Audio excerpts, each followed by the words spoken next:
Na mednarodnem letališču Hartsfield-Jackson v Atlanti so odpovedali lete, ko je prišlo do delnega izpada električne energije. Zvezna uprava za letenje je dejala, da so bili primorani ustaviti lete, ker bi lahko prišlo ob takšnem pomanjkanju električne energije do nesreče. Mednarodni leti so bili preusmerjeni na druga okoliška letališča.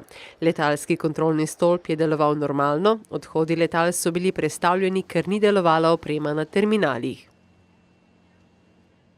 Dva samomorilska napadalca sta v nedeljo zjutraj napadla cerkev v jugozahodnem delu Pakistana, kjer je umrlo najmanj 9 ljudi. Veliko jih je bilo poškodovanih. V molitveni dvorani so po napadu okrog božičnega drevesa raztresene ležale klopi, steklo in glasbeni instrumenti. Pakistanski kristjani, ki jih je v 200-milijonski državi nekaj več kot 2 milijona, so bili v zadnjih letih tarča številnih napadov. Rešena skupina prebežnikov iz Libije, ki so jih rešili na Sredozemskem morju, so izmučeni in polni travm, ki so jih doživeli v njihovi državi. Luka Salerno, ki je koordinatorica Zdravnikov brez meja, je dejala, da so priseljenci zaradi slabih razmer v libijskih centrih za pridržanje v zelo slabem stanju in podhranjeni.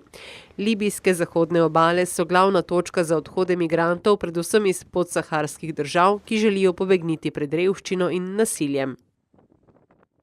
Ameriški bajkerji so v božičnem vzdušju pomagali otrokom, ki živijo v pomanjkanju.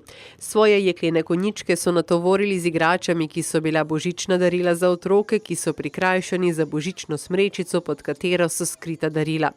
Ta tradicija obdarovanja otrok poteka že več kot 2 desetletji. Na ulicah ruskega mesta Ribinsk so pozdravili prihajajoče zimske počitnice z več kot 1500 božički, ki so pobarvali ulice v praznično rdečo-belo barvno kombinacijo. Peli so božične pesmi in pozdravili najlepši in najbolj čaroben del leta. Otroci pa bodo še z večjimi pričakovanji čakali trenutek, ko se bodo pod božičnimi drevesi pojavila pisano zavita darila.